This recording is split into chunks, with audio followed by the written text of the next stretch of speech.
live stream back onto the Q&A. So the question of, in terms of disruption, what are the different ways that you can disrupt even if you can't be on the front lines? Is that correct?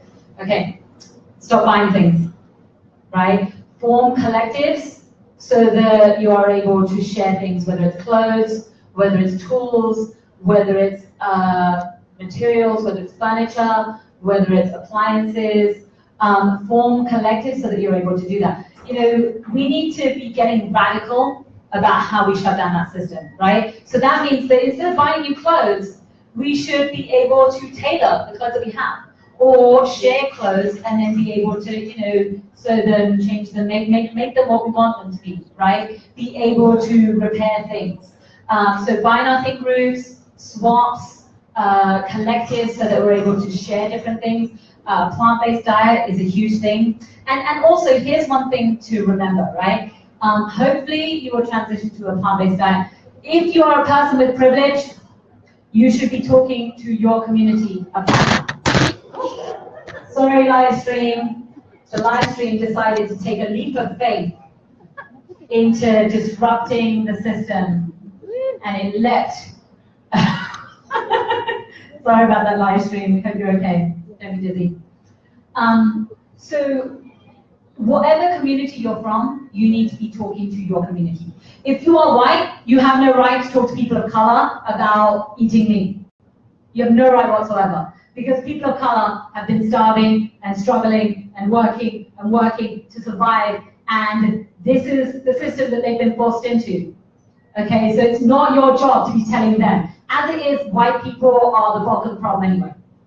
Okay, so white people need to deal with white people. People of color in our own communities, we should be talking to each other.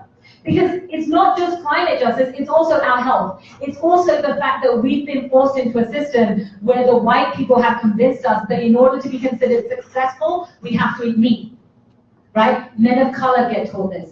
In order to be considered men in a patriarchal white supremacist system, if they're plant-based, if they're vegetarian, they get picked on. Because manly men eat meat, right? Which is absurd, absolutely ridiculous, not only not true, because if you eat that, you're more likely to be sick, which means you're less likely to be able to have a healthy life, right? So you know, these are ways in which we have to be aware of what we're doing. And also, as we are moving to that plant-based life, none of us has any right to be saying anything to indigenous people, because indigenous people are on their land and their food sovereignty is key to their decolonizing. So it is not about asking indigenous people to go plant-based. It's not about asking, you know, POC people to go plant-based. It's about asking people with privilege. And even for POCs in the global north, as people of color in the global north, we have a lot more privilege than our brothers and sisters and siblings in the global south. That means that we have to do our part in those ways. So those are some of the ways that I mentioned to disrupt. Questions? Put your hands up, please. Questions? Put your hands up. I know, I need you to keep putting your hands up if there are others, so I know. Okay, you and then you. You talk a lot about how love. You talk a lot about how love and kind of like community should come over fear and hatred. But how do you like approach the patriarchal system without hatred in that way? Because I feel like there is like it makes sense, you know, after the past and history of like having this hatred, but how do you do it on a community level that doesn't involve that much hatred? Okay, so I was asked this question by a white woman at an action camp after I had, you know, done a presentation similar to this and talked about this, and she came to me privately and she said, oh my God, I can't, you know, the systems of oppression is blowing my mind, and like, how do you not hate white men? And I said to her, because white men are not objects either. You are not your body. Just because you are in a white body, a male body, a rich body, an able body, right? Doesn't mean that is you. You are more than that. So you are not just a toy soldier to wind up and send out to decimate people of color, right? That means that when those people decide that they care, the live stream is like, please stop dropping me. When those people decide that they care, we need to be able to talk to each other and say, okay, if you care, if you genuinely want to be an ally, this is what we need you to do, right? And in that way, they need to be willing to listen. If they're not willing to listen, then we can't work together, right? Because you can't have that white male toxicity getting in the way of your coalition, right? So, but what it does mean is that when we do work together, we have to remember to see each other as much more than just our bodies. We are much more, all of us, every single one of us is not a body. We are a heart, we are a mind, we are a soul. And that means we have a conscience. That means we can love each other. And that's a good thing. Does that answer your question? Yeah. And then a question over here. Yeah, we're students, right? So we're here being educated on these issues. So I wonder if you have any comments on the balance between action and education, and listening and doing. Okay. So the question is, when you're students in an educational institution and you want to learn, and what is the balance? There is no point learning without doing, right? There is no point learning without doing. That means you must be doing them alongside each other, right? It was famously said, do, be, do, be, do, be. Do and be, do and be. So you have to learn who you are, right? Remember, you're not a body, right? You have to learn who you are, you have to learn what you have to do, then you have to do it. Then you have to continuously be learning, right? Because we're also continuously healing. Without healing, we can't do this work. Remember, I said we have to deal with internalized oppression. You know who's the most internally oppressed? White men. White men are the most internally oppressed people. Because like I said, they've been wound up to these toy soldiers to send out and decimate everyone else. And they've been told that because they've been told you have to control everything. You have to control everything, you have to own everything, that you have to have as much sex as possible, you have to make as much money as possible, and however you have to lie, steal, and cheat in order to get that, do it, right? And they've been told that, and it hurts them so much, and they're so lonely because of it. The highest rates of suicide in this country are committed by white males, right? There's a reason why mass shooters are mostly white males. Why they snap and they go on a rampage? Because they've been taught to snap and go on a rampage, right? So in that sense, if we are not learning and in learning continuously healing, and then if we're not, also simultaneously taking action, we're not going to be disrupting those things as they need to be disrupted, right? So it's like you might notice that, such and such person in your class is not well, right? They're on edge, they're isolated, people don't want to be around them, they make people afraid, right? You might know that. If you don't do anything about it, it was useless knowledge, right? No, that doesn't mean that we victim blame, right? That doesn't mean that it's anyone's fault when that happens. It's a systemic problem, right? This is a systemic problem, but that's why we disrupt those systems of oppression. That's why we disrupt that systemic problem. How do we do it? We do it by healing ourselves.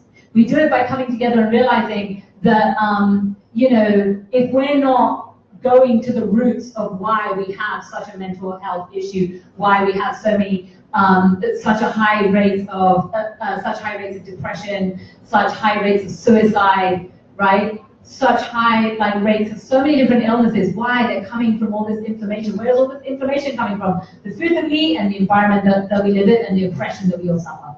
Right? That's where all of that is coming from, the stress levels that we're all under. So if we're not learning those things and then simultaneously disrupting them, we're not going to be able to stop it. Does that answer your question? Okay. Any other questions? Okay, one more, or I think this will be the last one and then we wrap up because it looks like time's up. I had a very specific question. I know there are a lot of people at UW in Seattle who do meditation and yoga and all that. I know you mentioned that you should find teachers who are decolonized. I was wondering if you had tips for people in terms of finding those resources and finding appropriate people. Okay, great. So always look for a lineage that has an actual disciplic lineage.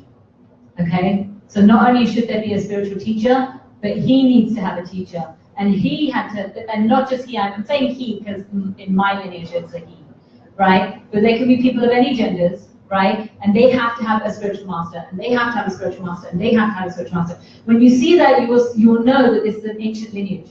You know what that means? It means it's tried and true wisdom. That's what that means. It means it's not a cult. It means it's not something that's going to lead you down a path that is just capitalistic and exploitative, which does happen, right? Those people are never going to try and sell you yoga pants. Those people are never going to tell you, don't forget your yoga box. Okay? There's no such thing as yoga box, okay? That's a total nonsense gimmick. Okay? There's no such thing as yoga pants. Alright? The sages of India performed yoga naked with, ash smeared on their bodies in the Himalayas. They didn't do it in a climate-controlled yoga studio with specially designed yoga pants, okay, with blocks and mats. It's nonsense. So you want to find a place that has an actual proper lineage, okay? When you go there, they should be asking you for money, right? In other words, they should be charging.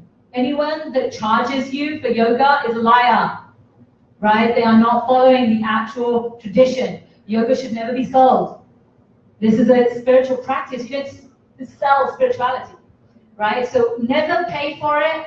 Never go anywhere where there is no actual disciplic lineage, right? That means you find places that have disciplic lineage. So many people might be like, well, where would I go? Have you ever looked up any temples in your area?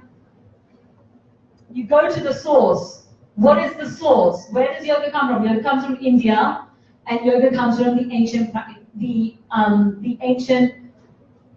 spiritual philosophy of Hinduism, and there are other spiritual philosophies that came out that also have yoga, right? And there are lots and lots of other spiritual practices within that, but that's where it comes from. That means you go to the source. Similarly, when it comes to Sweat Lodge, that means you go to people who are native, who have that practice within their tradition. Similarly, if you're talking about Chinese medicine, if you're talking about acupuncture, if you're talking about Ayurveda, if you're talking about any of these practices, you go to those people and you ask them for access, and you don't just show up and say, gimme. You say, in what way can I serve you to better help this be available for others, right? In what way can I help your community? You tell me what I can do to help your community, right? Because I want to be an ally for your people. So you don't show up empty-handed, right? You show up understanding that you're an ally, and you want this to be a partnership, and not just a partnership, a community. Right? You build community serves. So serve that community. Does that answer your question? Also, just in terms of like minor detail, as I said, run a yoga group. That is a decolonizing yoga group that one of my spiritual teachers gave me permission to begin here in Seattle in order to help people get away from, as his guru graciously called it, the mistake that is Western yoga. Okay? He's a guru and he's gracious, so he called it a mistake. I call it bastardizing, stealing, colonizing of my people's culture. That's what I call it. Okay, so if you want to have info about that, you can come to me as well. We have videos on our Facebook, on our website. I podcast every session of that, so you can go to SoundCloud and actually listen to all of the previous podcasts. And I've done sessions on how to deal with white supremacy, what is fear, what is humility, how to deal with negative energy. There's lots and lots of things like that. Subject matters and sessions that I talk about in those sessions. You can go back and review all of those, and we can give you the links to those things. Okay, so I think we can wrap it up because we need to clean up, I think. Who's helping with cleanup? Thank you so much. Don't forget to take plenty of food. There's lots and lots of food. And if there's any left over, will we be able to take that to the 10 cities? Or, it'd be great to take that to the 10 cities, make sure that we can get that food to them as well. Okay, awesome, thank you so much. And thanks, my sister Yin, for doing the live stream and taking care of that. Bye everyone, take care.